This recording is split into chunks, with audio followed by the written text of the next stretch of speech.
have you been, man? Everyone's looking for you. PK, I am freaking out here. Pull yourself together, Joey. You know I'm not good at public speaking.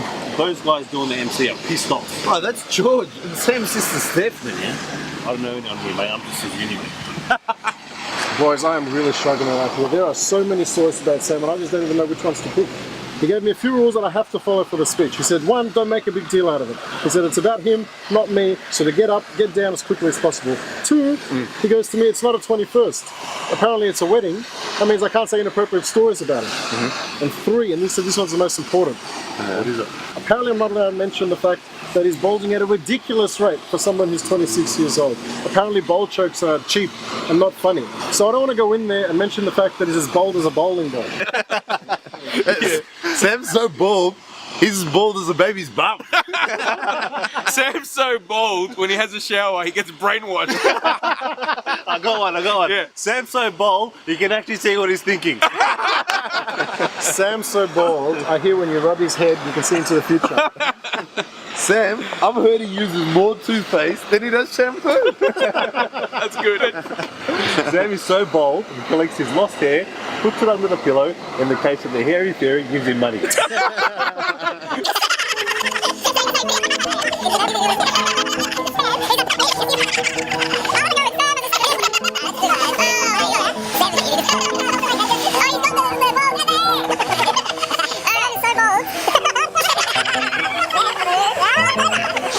Two hours later.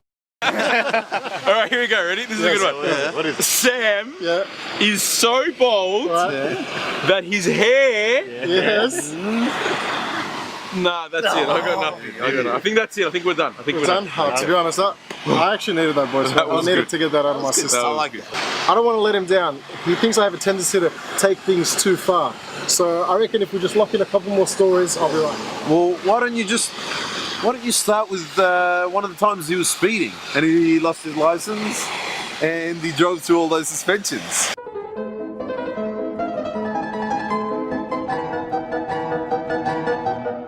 Which one? The one when he was doing 130? 130. In the 60 zone? Nah, there's a couple others. The one where he lost his license because he was speeding to get to Audubon? That's a good story. The one where he fell asleep on the freeway and necked the shoulder? No, I've got it. Joey, are you ready? Yeah, I'm ready. Good story. Yes.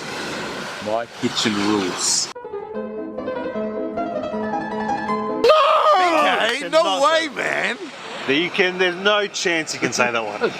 Bro, you don't even know the story. No chance. Okay, alright. What about the one he told us over at Gillian Barley? You know, the one with the Romanian cleaner? No! What? I can't say that story! You can't say that joke. You weren't even there! No, Next story! no chance. Alright, I actually do have an idea. I was thinking of saying the story about when he got expelled from school before his VCE exams.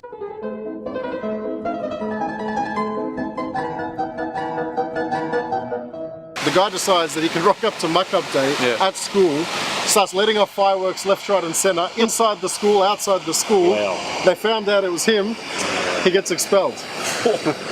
Had to sit his exams in some sort of delinquent hall because he wasn't allowed back on school you can't premises. say that story. That's going to upset someone. No. No, Joe, you can't say that. Can't say that. You can't go. Alright, I actually have one now. I have one. What about that time he went and bought a motorbike?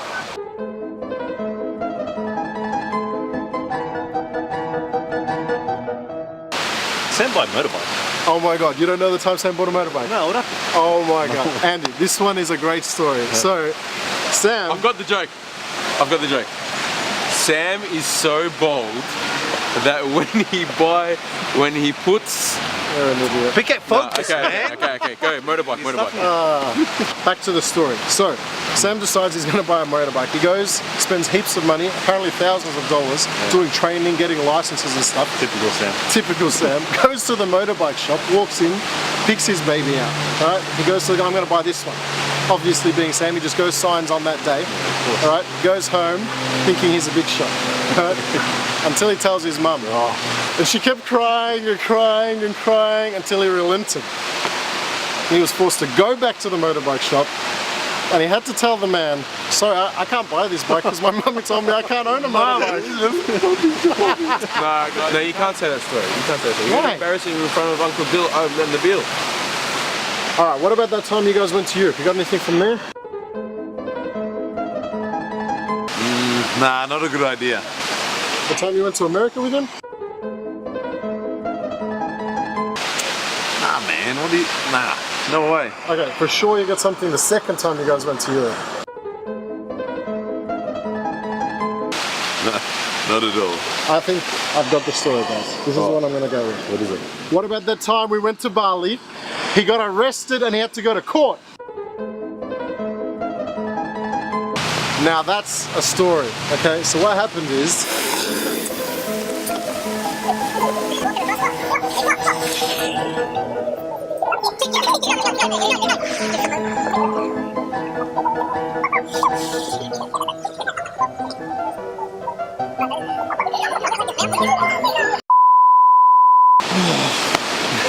To be honest, he was actually lucky to get out of Bali alive. That was bad.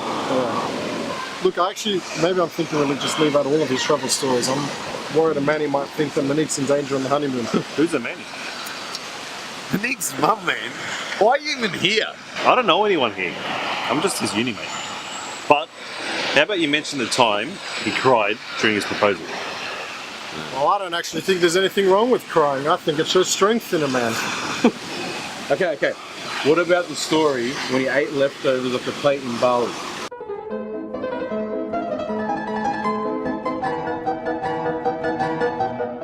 Alright, so we're in Bali airport about to leave after a nice trip. Sam's sitting next to his family, and one of the kids leaves a whole plate of chicken nuggets, turns over and he's like, PK, what do you reckon we finish it off? I was like, no way, that's disgusting. Like, leftover food, no. And he's like, no. So he looks around, goes in for a bite. To his surprise, it's fish fingers. Oh. He goes in for more. Disgusting, right? That's disgusting. Nah, you can't say that either. Alright, man, did you have any stories for us? So Sam needed to do an elective at uni. So we chose what would be one of the easiest subjects he thought, creative writing.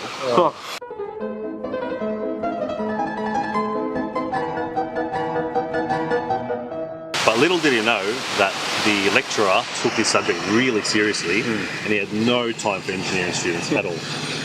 Yeah. And he failed his mid-semester. Yeah, I remember that, he failed it. And he had to kill the exam. Yeah. To pass. And he started studying. He realised he had no idea, as creative as a man he is, had no idea what he's doing. He conceded, and then the fight. So in his final exam, he sat down and as part of his creative writing, he literally wrote to the lecturer how much he needed to pass this exam. Literally, didn't even write anything about the subject, just wrote to the lecturer, I really need to pass this exam. What did he end up getting? What? Have a guess. He passed. They passed. He passed? He No, got he 12 out of 100. 12! Did he tell his parents? No man, he could not say that to his parents. Oh, they probably don't know. Oh, well then I definitely can't say that story. But I'm no better off than when you guys came out here.